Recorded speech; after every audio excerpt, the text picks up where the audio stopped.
general equilibrium, and which comprises of Pareto efficiency and competitive equilibrium, from which portions do come every year in every mechanism.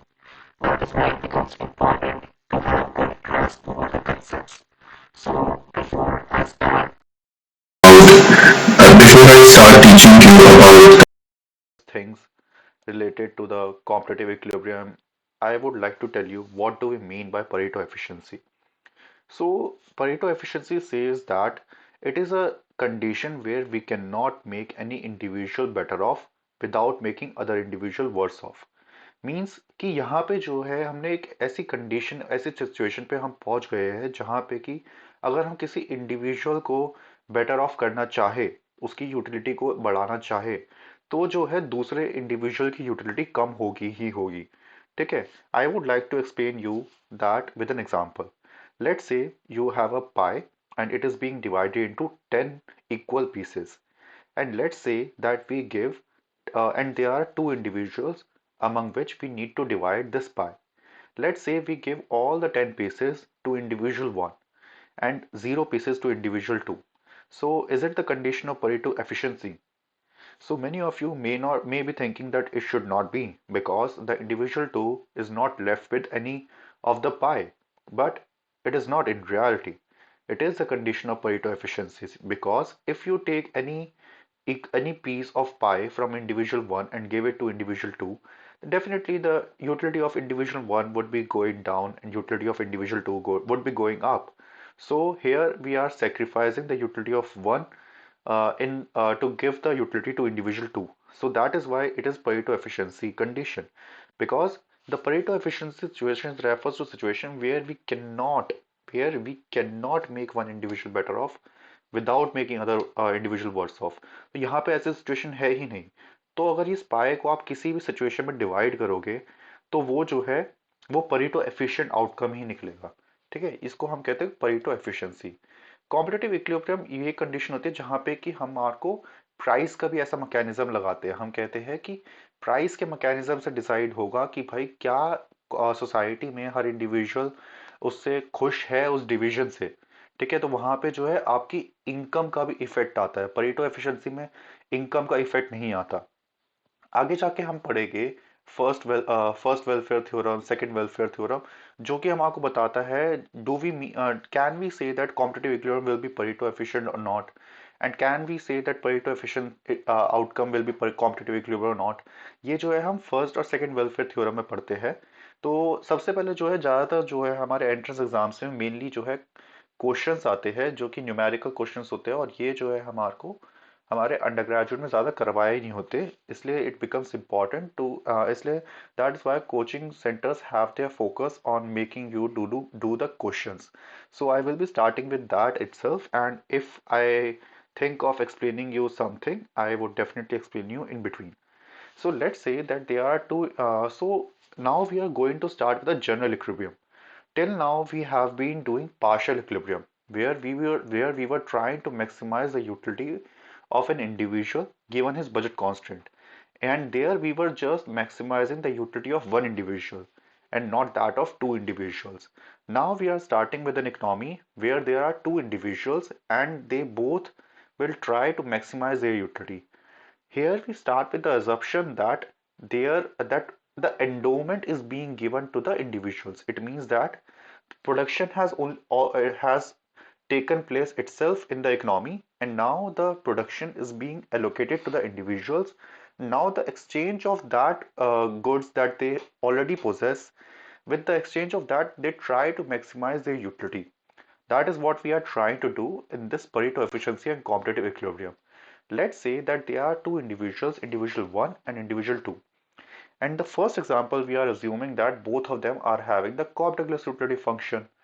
Okay, so both of them are having the utility function of u1 is equal to xy and u2 is equal to xy.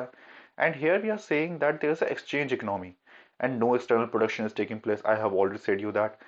And they are being given some endowment, which they have born with or which they have already entered into the market with some endowment. Now, definitely these and we are assuming that there are two individuals, two goods, that there, and definitely they will be having the prices. They will try to exchange their goods so as to reach to a point where the utility would be maximum. Okay, so definitely these goods would be having some prices, and we assume them to be positive for time being. If it will be zero, I will explain you that in some of the conditions it can be zero. So that I will be explaining you when the class proceeds forward. So definitely they would be having the prices. All these goods would be having the prices. So they can convert their endowment into the income, which I have already written to that.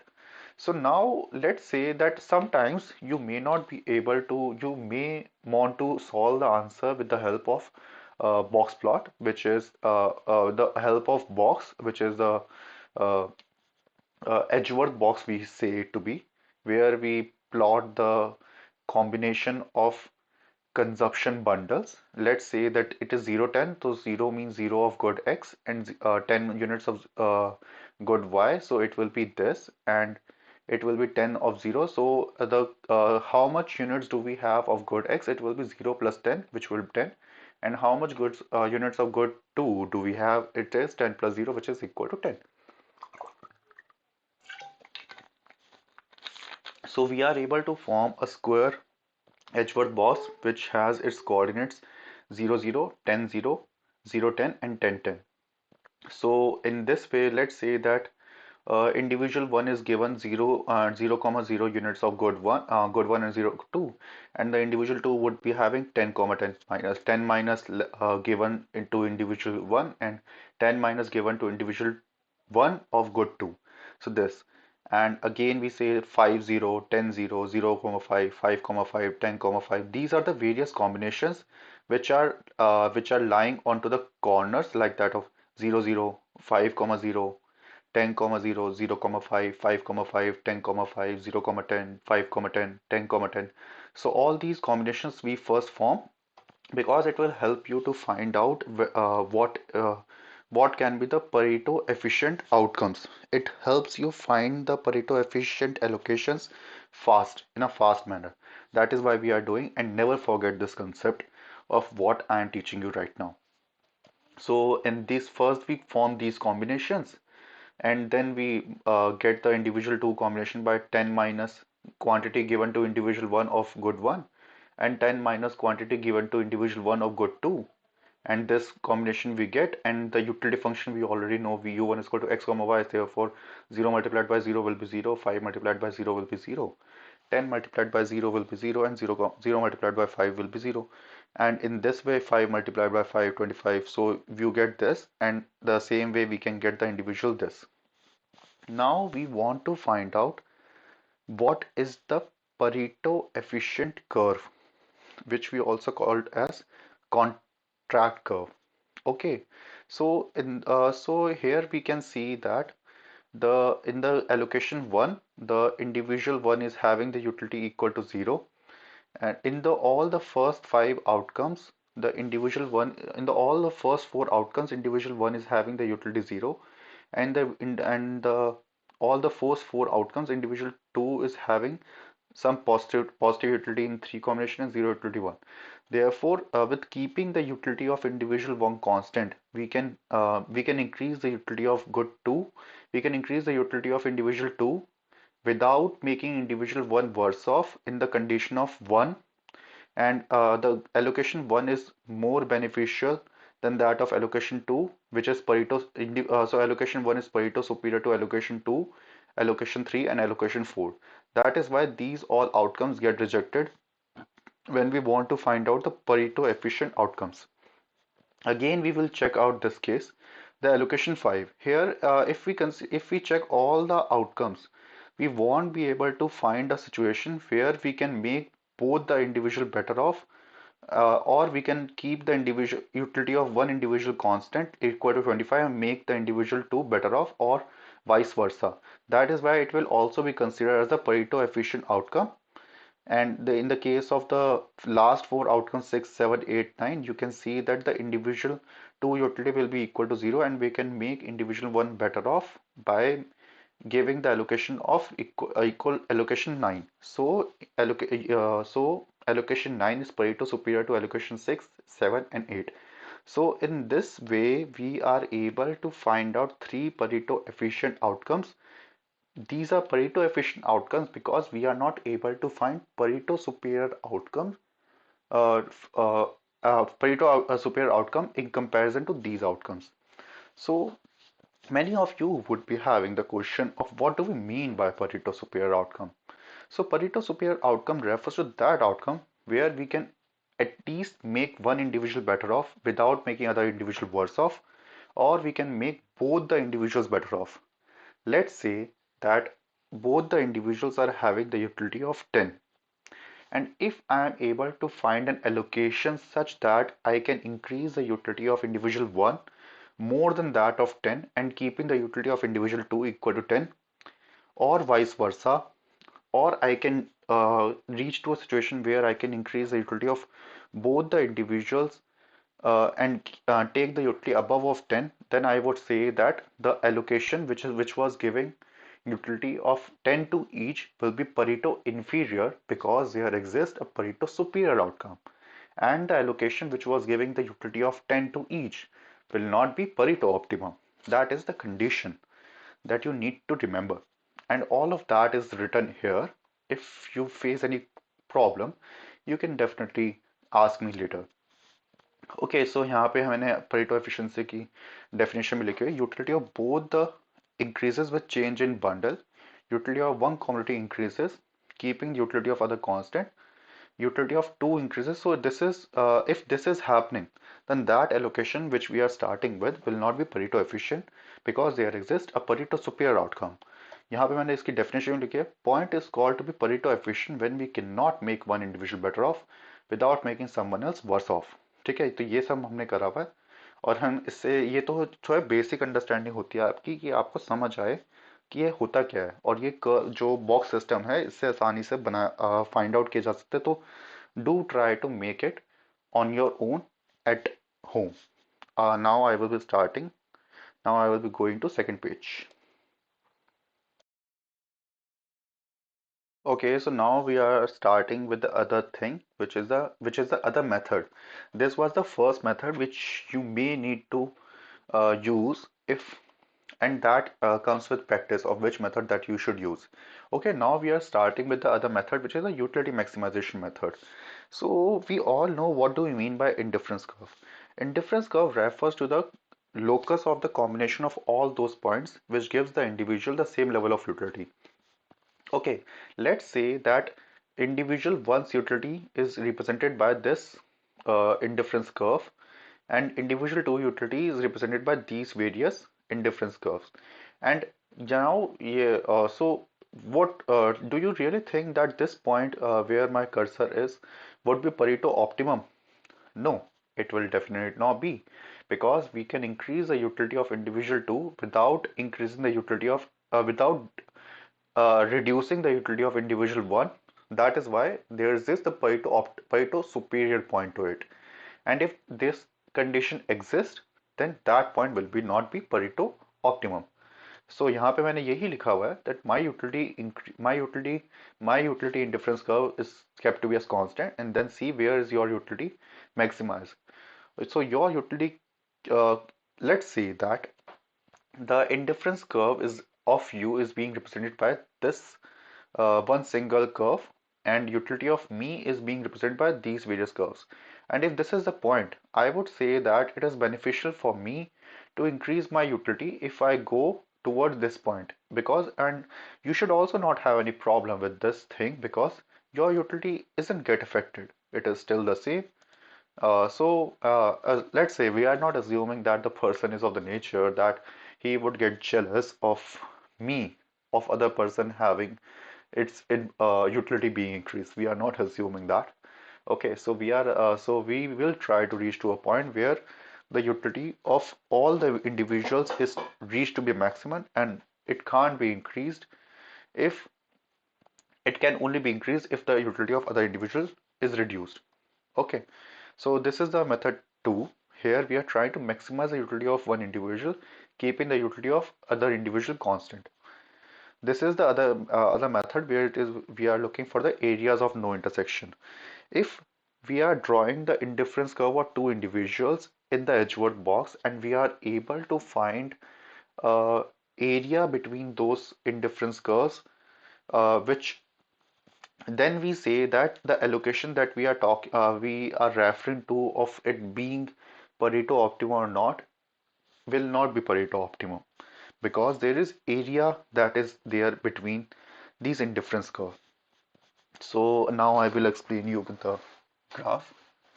So let's say, what do you really think that the alpha will be Pareto optimum? No, because the two indifference curve passes through alpha, and there's area that is there in between them, and which is non-empty. Therefore, we say that it is not Pareto optimum. But in the case of beta star, delta star, there is no area between these indifference curve. That is why they will be Pareto optimum. So that is what I have written here. There is a for alpha, there is area of intersection, so alpha is not Pareto optimum. For beta, no intersection, so Pareto efficient. For gamma, gamma is here, and the first indifference curve is here, and second indifference curve is here, and there is area between them. That is why the gamma will also not be Pareto optimum. And for delta, no area of intersection. That is why Pareto optimum. So in so diagram wins. So if you want to see whether I should do the table or diagram, so in that case diagram always wins, but you should have a better experience of how to do all of that thing. Okay, so now we are going to start with what do we mean by competitive equilibrium. So the competitive equilibrium refers to a condition where the demand is equal to supply. It should not be the case that demand is greater than supply or demand is less than supply. It should always be the case that we are able to find out the price. We are able to find out the prices of two goods such that the demand of a good is equal to supply of that good. Here we are considering the two goods economy, the good one and good two. So we would want to find out the prices of good one and good two such that the demand that is there for the good one will be equal to supply that is there for good one, and demand that is there for good two should be equal to supply that is there for good two. Okay, if that is not happening, then that situation will not be competitive equilibrium. And that is what I have written here. So first welfare theorem also says that if a allocation is competitive equilibrium, then it should also be Pareto efficient.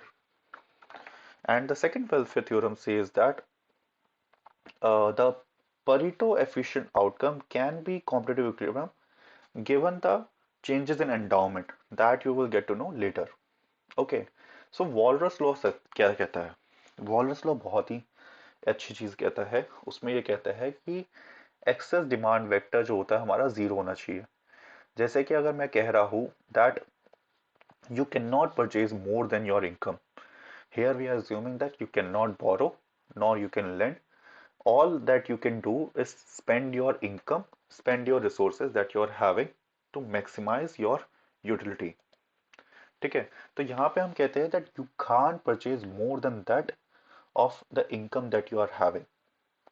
So, so excess demand. So if I am saying that x1 and x2 is the demand that you do for the good one and good two, and p1 and p2 are the prices for good one and good two. So the expenditure should be equal to income, and the endowment I say is that of good one will be E1, endowment of good two for the individual is E2. So the income of the individual will be P1 E1 plus P2 E2, and expenditure will be P1 X1 plus P2 X2. So at the competitive equilibrium, the income should be equal to expenditure.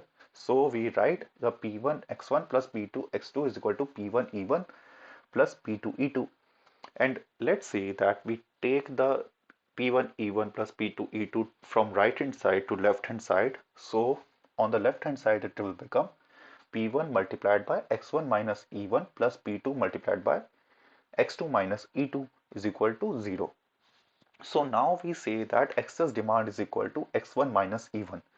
If excess demand is positive, then X1 will be greater than E1, which means that the demand for good one will be more than that of supply of good one for the individual. And if X1 minus E1 will be negative, which means to say that supply is more than that of demand.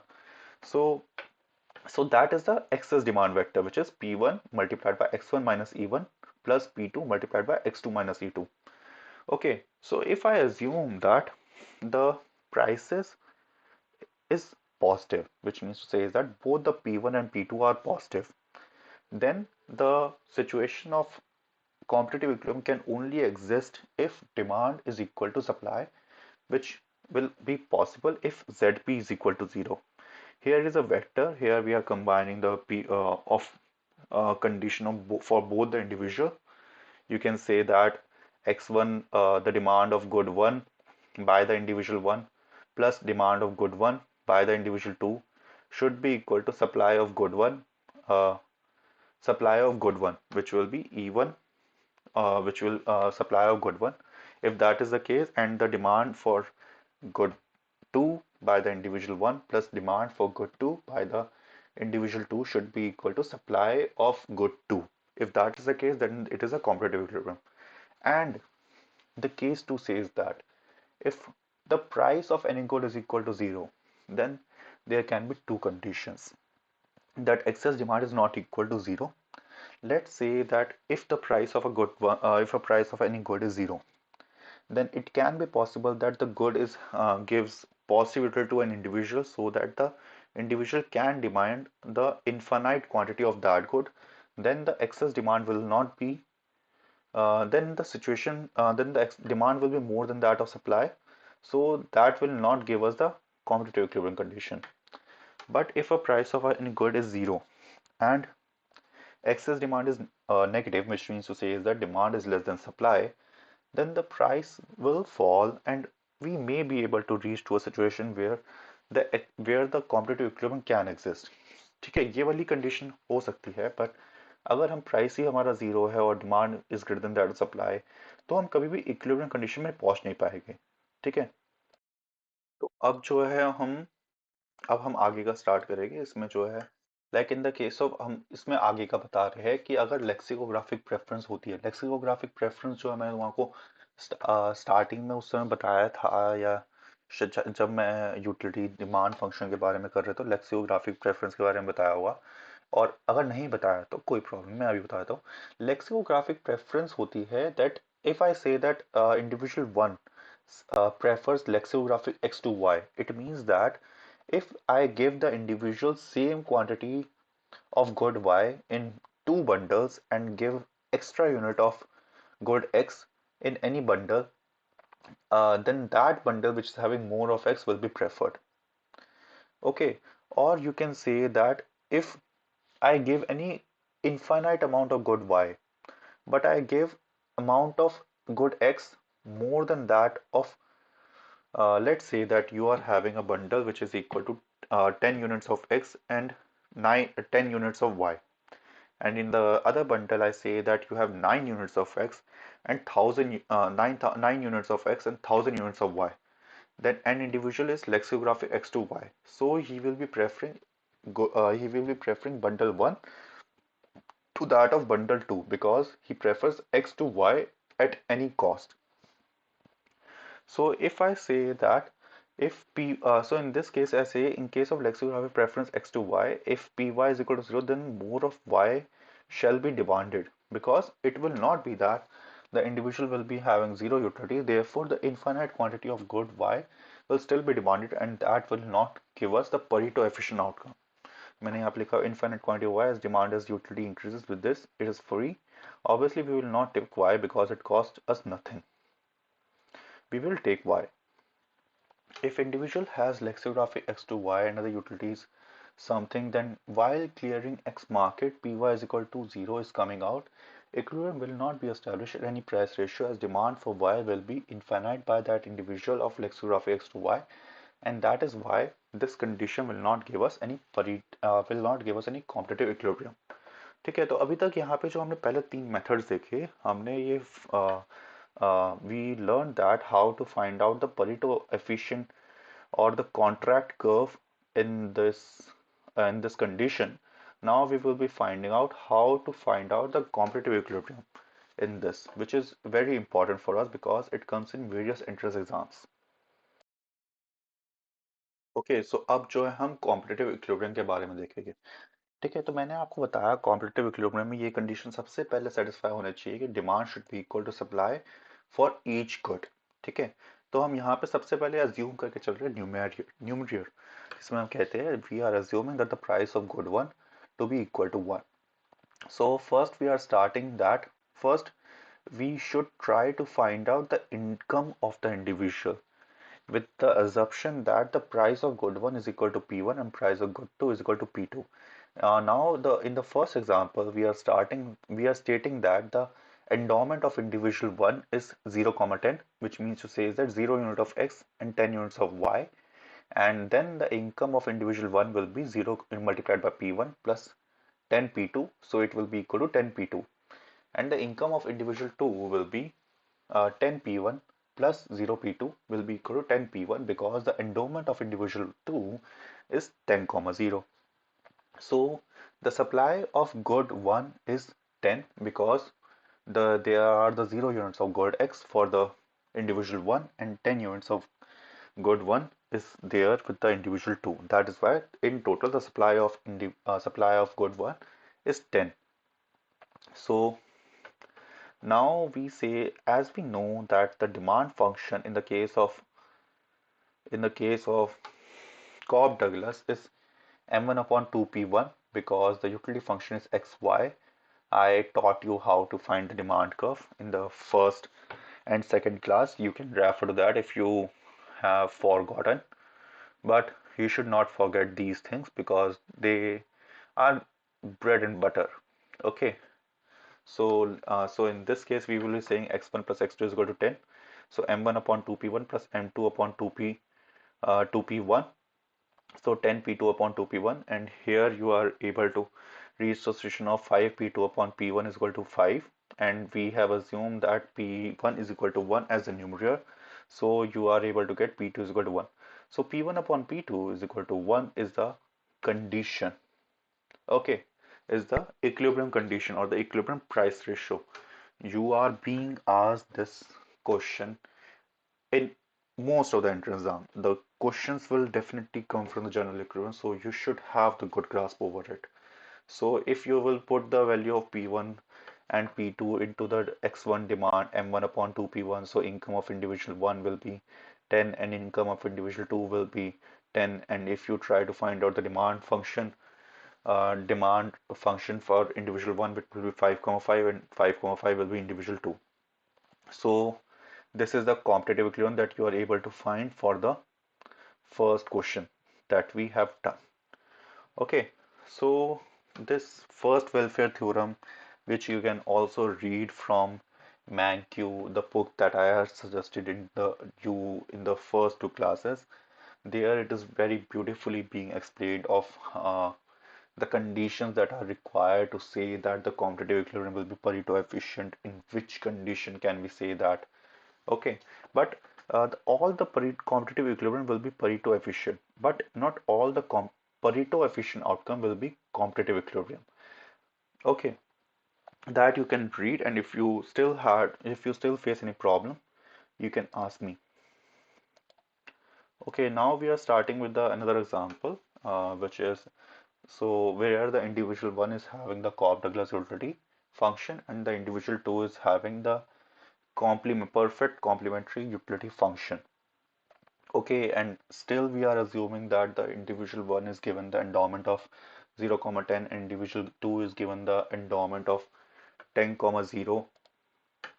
And in this, again, we start with the box, making the Edgeworth box, where we plot the point 0, 0, 5, 0, 10, 0, 0, 5, 5, 5, 10, 5, 0, 10, 5, 10, and 10, 10.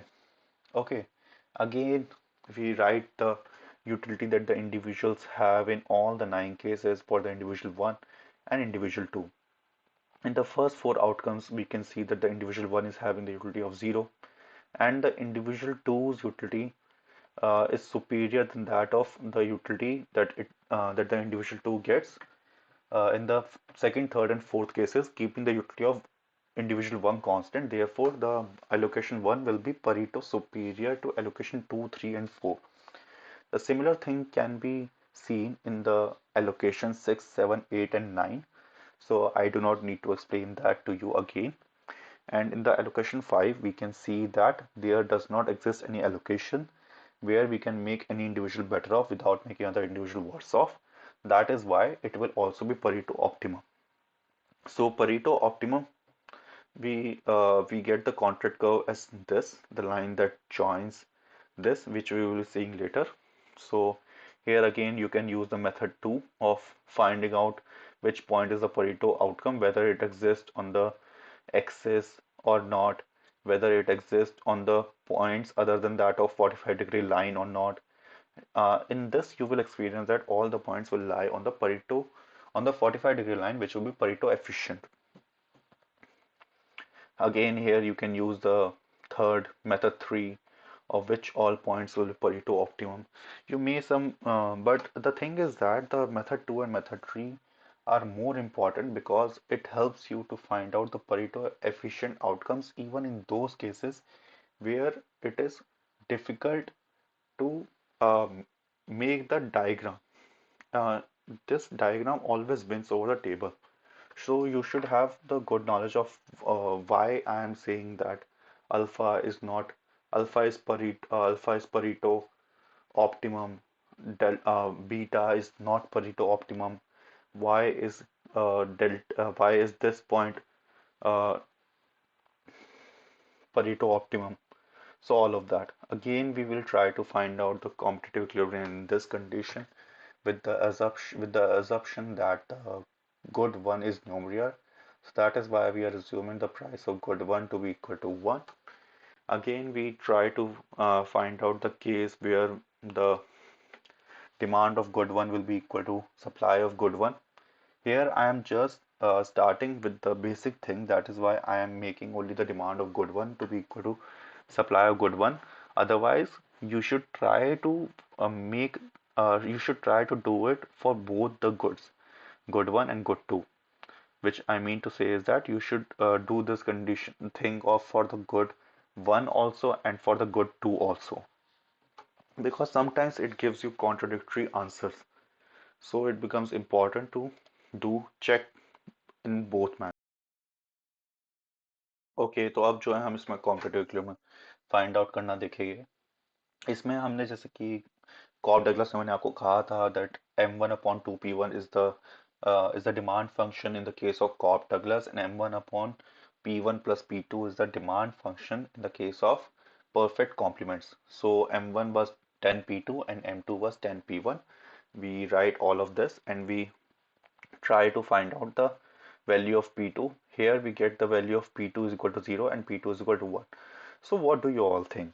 Now that P1 is equal to 1 and P2 is equal to 0, and you are saying that the for the Cobb-Douglas utility function for the individual one, the he will say that as the price of good 2 is 0, I will demand infinite quantity of good 2. So if the demand for good 2 will be infinite and the supply of good 2 is only 10, so can we reach to a situation of competitive equilibrium? Definitely not. So that is how the value of P2 is equal to 0 gets rejected.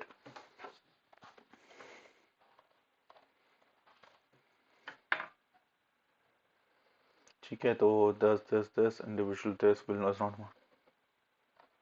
ठीक है। तो but यहाँ पे हम को एक और चीज़ देखते हैं, ठीक है। और यहाँ पे हम कहते हैं P2 या तो 1 होगा, ठीक है। तो इसमें हम कह रहे हैं कि एक इक्विलिब्रियम कंडीशन हो गई 1,1, P2 जहाँ पे हमारा 1 हुआ, इससे हमने जो है डिमांड फंक्शन निकाल दिए for the individual 1 and for the individual 2। But यहाँ पे एक प्रॉब्लम ये है कि हमने सबसे पहले देखो बात यही गलत करी कि मैंने तुम्हारे एक चीज़ कहा कि अगर P2 इक्वल टू 0 है तो इंडिविजुअल 1 जो है infinite quantity of good 1 demand करेगा। ऐसा नहीं हो रहा जब मैंने इसको डिमांड फंक्शन में डाला। इसका रीज़न क्या हुआ? क्योंकि उसकी इनकम ही 10 P2 है। अगर P2 0 हो गया तो उसकी इनकम भी तो ज़ीरो हो जाएगी। और अगर इनकम ही ज़ीरो हो जाएगी तो तो उसकी अगर इनकम ज़ीरो हो गई तो भाई वो कैसे इनफाइनाइट क्वांटिटी डिमांड कर लेगा। ठीक है, उसने अगर उसकी इनकम ज़ीरो हो गई तो एक्स वन की क्वांटिटी ज़ीरो हो गई क्योंकि उसका प्राइस है। अगर ज़ीरो से आप किसी भी इनफाइनाइट क्वांटिटी ऑफ वाई से मल्टीप्लाई करोगे तो आपकी यूटिलिटी ज़ीरो ही रहेगी ना। तो उसको फ़ायदा ही नहीं है infinite quantity of Y demand करने का। तो इसलिए जो है ये वाली कंडीशन भी हमारे को जो है परफेक्ट इक्विलिब्रियम देगी, कॉम्पिटिटिव इक्विलिब्रियम देगी, जब हमारा price of one is equal to one है और price of good two is equal to zero है। ठीक है, तो हमने यहाँ पे देखा कि x2 और y2 जो है m2 upon P one plus P two है, 10 p1 upon P one plus P two. तो यहाँ पे 10 आ गया। तो quantity that is demanded by the individual two of good x and good y will be 10 comma 10, and the quantity that is being demanded by the individual one of good x and good y will be 0. So individual 2 will not demand more than 10 units of y even though y is free, because the reason of perfect complements, because he is able to purchase only 10 units of good x and no more unit of good y or less unit of y will not be of any use to individual 2. That is why he will only be demanding 10 units of good y, and the individual 1 will not be demanding any unit of good y because its income would be 0 and utility would also be 0.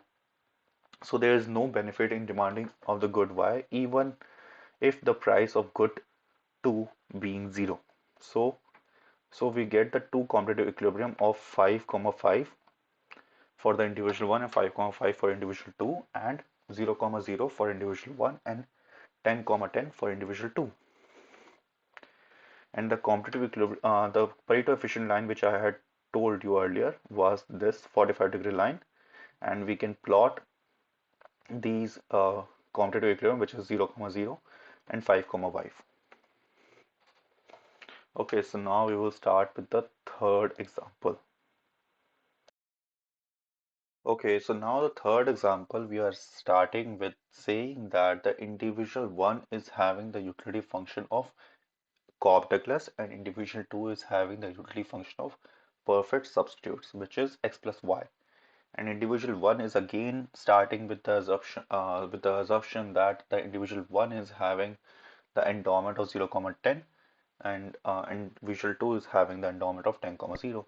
Again, we same way start with the table and plot a H-word box, and we try to reject the combinations where Pareto superior allocation exists. So in the first four outcomes, we can see that the allocation 1 is Pareto superior to allocation 2, 3, and 4. And again, and the same way we can see that uh, allocation allocation 8 is Pareto superior. No. Allocation 5 is Pareto optimum because we are not able to find out any Pareto superior allocation to it. देखो यहाँ पे तुमको थोड़ी problem होगी क्योंकि ये जो है तुमको बिल्कुल डायरेक्ट आंसर नहीं देगा। यहाँ पे आपको डायग्राम जो है वो ज़्यादा अच्छे से आंसर देगा, क्योंकि यहाँ पे आपको रिजेक्ट करने के लिए और पॉइंट्स को फाइंड आउट करना पड़ेगा। अब जैसे कि if there would someone be from economics background, he would definitely be easily able to figure out the Pareto efficient allocation in this example, because they are able to draw the diagram in much more better manner. तो यहाँ पे जो है थोड़ा बहुत आपको problem आ सकती है, बट ठीक है। तो यहाँ पे मैं कोशिश करता हूँ एक्सप्लेन करने की। सो यही करा जीरो का पहले तो 9 एलोकेशन सेम ही थे सारे, उसमें ज़्यादा कुछ था नहीं, हमने यूटिलिटी फाइंड आउट कर ली। ठीक है, यहाँ पे 0,0 है। तो यहाँ पे हमने देखा that the allocation 9 is Pareto superior is not Pareto superior to 6, 7, 8, 9. Reason is that इसमें जो है हमारे को कि इंडिविजुअल 1 की तो यूटिलिटी 100 है, तो बट एलोकेशन 8 में इंडिविजुअल 1 की यूटिलिटी 50 है। तो बट इसमें यहाँ पे इंडिविजुअल 2 की यूटिलिटी पॉजिटिव है देन दैट ऑफ 0। तो यहाँ पे हम किसी को ऐसे रिजेक्ट नहीं कर सकते, ना ही हम इसको कह सकते कि ये परीटो सुपीरियर है, ना ही यहाँ पे 6 और 8 में दोनों की यूटिलिटी सेम है, तो यहाँ पे हम परीटो सुपीरियर फाइंड आउट नहीं कर सकते। ठीक है, तो इसलिए हम आपको जो है हमने एक और एग्जांपल लिया 7,8 और 3,2, इससे हमने कहा कि भाई ये जो है 6 और 8 एलोकेशन पे ज़्यादा बेटर ऑफ है, क्योंकि यहाँ पे 6 और 8 यहाँ पे जो है, इसमें यूटिलिटी ऑफ इंडिविजुअल 2 5 है, यहाँ पे भी इंडिविजुअल ऑफ 2 यूटिलिटी 5 है, बट इंडिविजुअल 1 की utility in comparison to that of 6 and 7 allocation, the utility of individual 1 is more in the case of allocation 10. That is why the allocation 10 is Pareto superior to that of allocation 6 and 8. So it makes it much more complicated. That is why here it is more important for you to learn how to find out the contract curve or Pareto efficient points in the case of this. ठीक है, अब यहाँ पे हमने कहा कि भाई ये सबसे पहले इंडिविजुअल टू की यूटिलिटी जो है वो है हमारा एक उसमें individual two is having the utility function as that of a straight line. ठीक है, तो हमने यहाँ पे इंडिविजुअल टू की दो स्ट्रेट लाइन ड्रॉ कर दी। इंडिविजुअल वन की जो यूटिलिटी इंडिफरेंस कर्व है वो कॉब डगलस है, तो हमारा ये बना। ठीक है, तो यहाँ पे हमारा ऐसे बना, तो यहाँ पे स्ट्रेट लाइन इसमें बन जाएगी जो कि हमारी कॉन्ट्रैक्ट कर्व बन जाएगा। ठीक है, अब मेथड 3 में हम चेक करेंगे कि क्या ऐसा पॉसिबल है कि इन एक्सेस पे अगर कोई पॉइंट्स है वो भी परेटो ऑप्टिमम है या नहीं है ना, तो आपको ये फिगर आउट करना पड़ेगा। So let's say that alpha is a point which is lying on the y which is lying on the x axis of individual 2. So this an individual 2's utility function is passing this way, and individual 1 utility is passing this way. So do you really think that alpha is Pareto optimum allocation? No, it is not, because here we can increase the utility of individual 1, keeping the individual utility of individual 2 constant, because there is a area that exists between these points. That is why alpha is not Pareto optimum, and same applies for gamma, and same applies for all the points that are there on the axis the uh, except the corner points which are lying on the diagonal, which joins 0 of individual A and 0 dash of individual 2. So all the points that are passing through the 45-degree line will be Pareto optimum. यहाँ पे Pareto optimum के लिए एक और condition होती है जो कि हेल्पफुल होती है to find out the Pareto optimum points, which is the marginal rate of substitution of both the individuals should be same.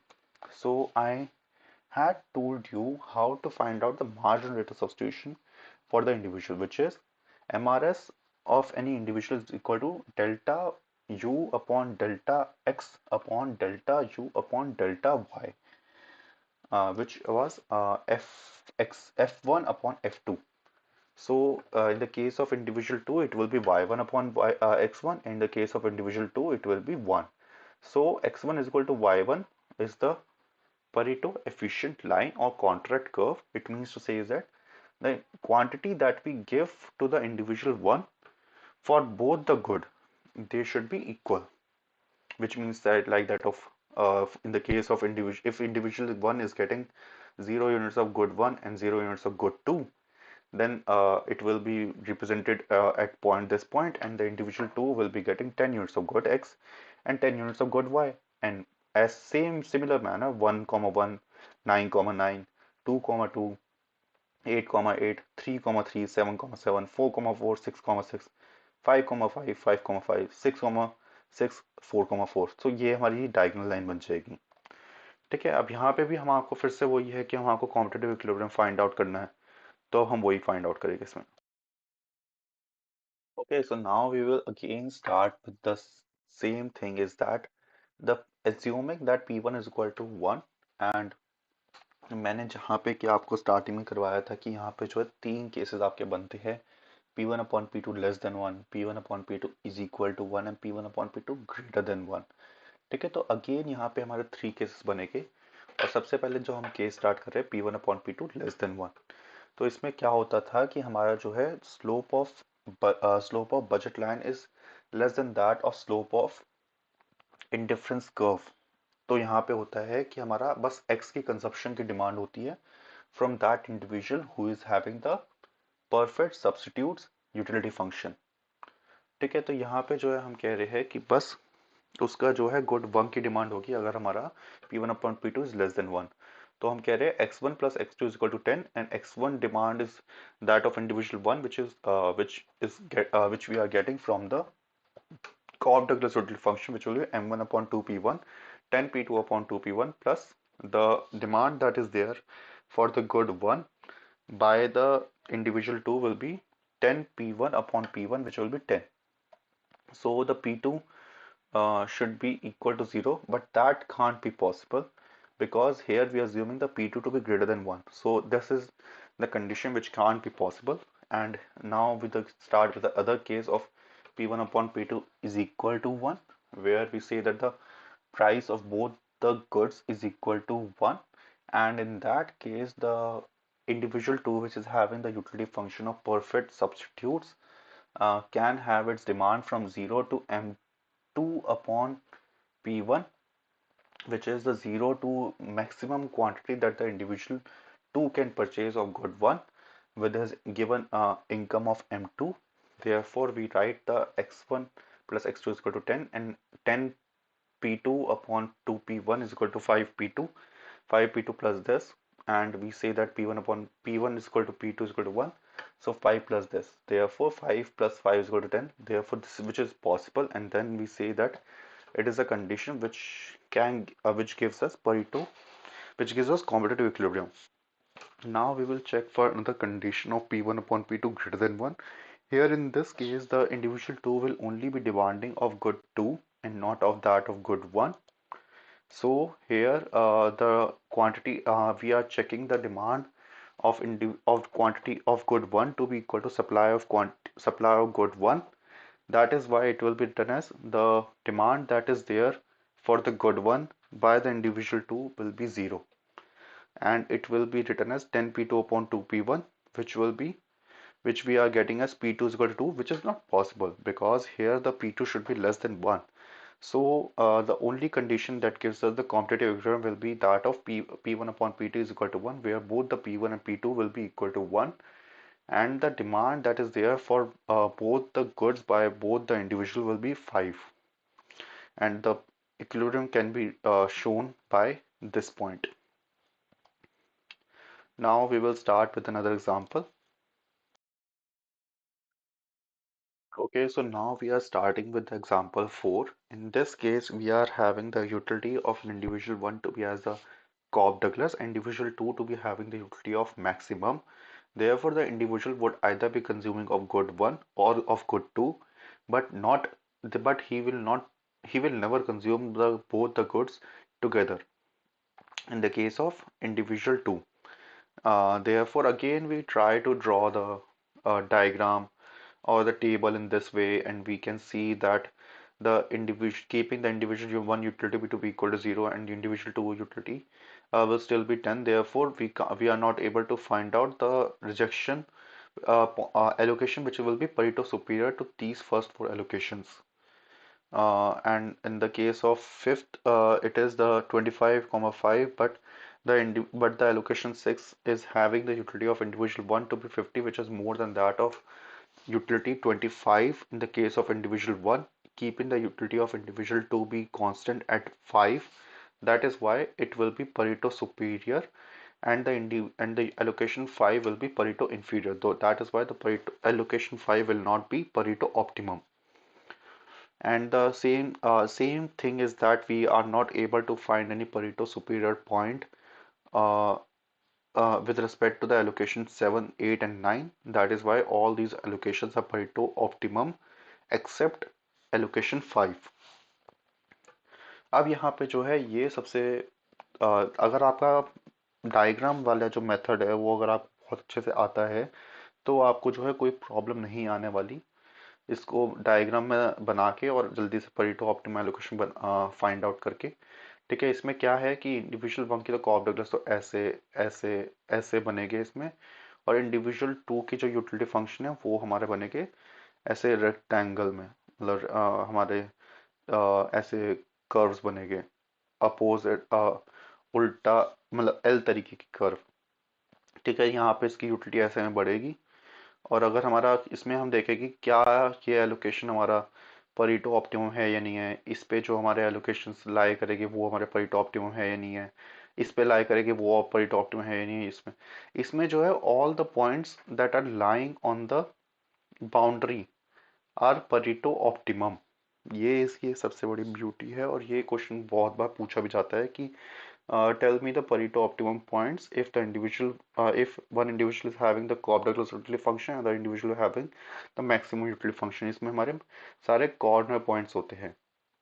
अब ये क्यों होते हैं, क्वेश्चन सबसे बड़ा यही है। ठीक है, तो हम चेक करते हैं बीटा स्टार इज परीटो ऑप्टिमम और नॉट, और गामा स्टार इज परीटो ऑप्टिमम और नॉट। ठीक है, तो यहाँ पे हम कह रहे हैं कि इंडिविजुअल वन की यूटिलिटी इंडिफरेंस कर्व ये है, और इंडिविजुअल टू का यूटिलिटी फंक्शन जो इससे पास आउट होता हो वो हमारा ये है। अब इन दोनों के बीच इसका तो एरिया इधर जाएगा, इसका एरिया इधर जाएगा, तो दोनों के बीच कोई है ही नहीं एरिया जो कि इंटरसेक्ट कर रहा हो, इसलिए हमारा ये पॉइंट परीटो ऑप्टिमम होता है। Similar reasoning can be given for the allocation gamma. But now we want to find out whether the point that is lying inside the box or Edgeworth box is Pareto optimum or not। ठीक है, तो यहाँ पे हम देखते हैं कि alpha हमारा Pareto optimum है या नहीं है। ठीक है, तो हमने कहा कि अल्फा से पास आउट होता हुआ हमारा इंडिविजुअल इंडिफरेंस कर्व जो कि ऑफ इंडिविजुअल वन है वो हमारा ये हो गया, और indifference curve which passes through the point alpha of individual two will be this. अब इन दोनों के बीच जो है एक कॉमन एरिया है, इसलिए जो है हमारा अल्फा जो है वो परीटो ऑप्टिमम पॉइंट नहीं है। ठीक है, इसलिए अगर आप कोई भी ऐसा पॉइंट देखोगे जो कि हमारा इस एजवर्थ बॉक्स के अंदर लाए करता है वो हमारा परीटो ऑप्टिमम नहीं होगा। बस हमारे वही पॉइंट्स परीटो ऑप्टिमम होंगे जो कि हमारे एजवर्थ बॉक्स पे लाए करते हैं। ठीक है, अब हम जो है यहाँ पे इसका कॉम्पिटिटिव इक्विलिब्रियम फाइंड आउट करेंगे। ठीक है, तो इसमें क्या होगा, इसमें भी हम वही करेंगे कि दैट डिमांड, सबसे पहले हम गुड वन के लिए चेकआउट कर रहे हैं कि demand for good one by the sum of demand of good one by both the individual should be equal to that of supply of good one which will be 10। So यहाँ पे है हमारा maximum का case, इसलिए हम जो है वही हम तीन केसेस को देखेंगे, P one upon P two less than one, P one upon P two equal to one, P one upon P two greater than one.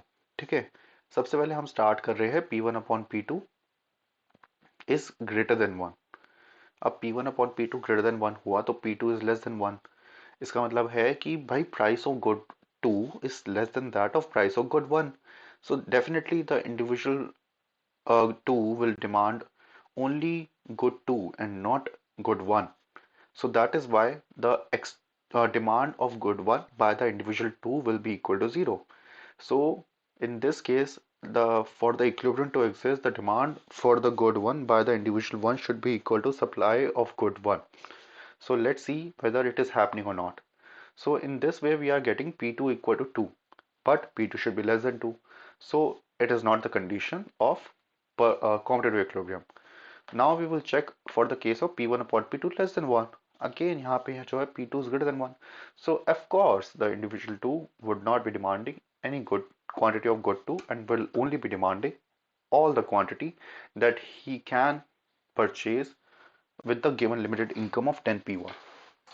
ठीक है, तो यहाँ पे हमने यहाँ पे फाइंड आउट करा 5 P2 plus 10 is equal to 10। तो यहाँ पे हमारा P2 इज इक्वल टू 10 आया, but P2 should be greater than 1। तो यहाँ पे ये भी हमारी कंडीशन पॉसिबल नहीं हुई। ठीक है, अब P1 upon P2 is equal to 1 की कंडीशन पे हम चेक कर रहे हैं। तो मैक्सिमम क्या के केस में क्या होता है कि या तो इंडिविजुअल गुड 1 डिमांड करेगा या फिर नहीं करेगा। ठीक है, तो यहाँ पे और की कंडीशन आती है, टू की कंडीशन नहीं आती। टू की कंडीशन हमारी बस आती है परफेक्ट सब्सटीट्यूट्स में, ना कि मैक्सिमम वाले केस में। ठीक है, तो यहाँ पे हमने M one upon two P one plus zero और M one upon P one is equal to 10 करा। तो M one upon P one कितना, 10 P one upon P one is equal to 10। तो जीरो या फिर 10 डिमांड करेगा individual two, but individual one जो है वो तो 5 ही डिमांड करेगा। तो हमारे दोनों के केस में ये हमको demand is equal not to demand is not equal to supply. That is why in all the three cases we are not able to find out any competitive equilibrium. ये question सीधे ऐसे आ जाते हैं और ये पूछे जाते हैं, तो इसको अच्छे से समझ लेना, और अगर कोई डाउट हो तो मेरे से पूछ लेना। Okay, so now we are starting with an example. In this case, both the individual one is having the utility of minimum and individual two is having the utility function as that of maximum. Again, we start with the plotting of that of Edgeworth box with the table diagram. Here we are not able to find out any Pareto superior allocation to the other allocation. Therefore, all the 9 points. Okay, so this will be the case and this will be the case. So all the 9 points will be Pareto optimum. You will be very surprised to see that all the points that are in the Edgeworth box and on the boundary of Edgeworth box will be Pareto optimum. Here you will get to know about it from the diagram that we will be drawing. The individual one is having the utility function that is drawn in L-shaped, and individual two's utility function will also be drawn in L-shaped, and that is why all the points will be Pareto efficient. And you can see for the reasoning of alpha, gamma, and beta that there does not that all of them will be there will not be any intersection of the indifference curve. That's why they will be Pareto optimum. Now in the case of competitive equilibrium, we will be judging the same way that of P1 upon P2 less than 1, P1 upon P2 equal to 1, P1 upon P2 greater than 1. So in this thing, we assume the price of good 1 to be equal to 1 and x1 plus x2 is equal to 10. So let's start with the case of 1. P1 upon P2 greater than 1 is that of P2 less than 1. So again, in this, the individual 2 will be demanding all the quantity of good 2 that he can, and he will be consuming zero quantity of good 1. So in this case, M1 upon P1 plus P2 is equal to 10, and the demand of good 1 will be 10 P2 upon P1 plus P2, which will be equal to 10. And if we solve this, then the thing that comes out to be P1 equal to 0, but P1 is equal to 1. So that does not give us any uh, price ratio, which will be competitive price ratio.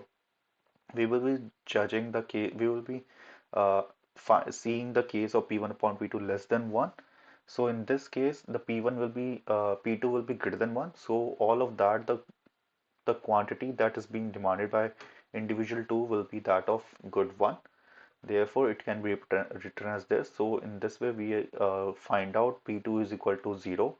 So, but P2 should be greater than 1. And then this is the case of then it is not possible again. So again, we do not get any price ratio.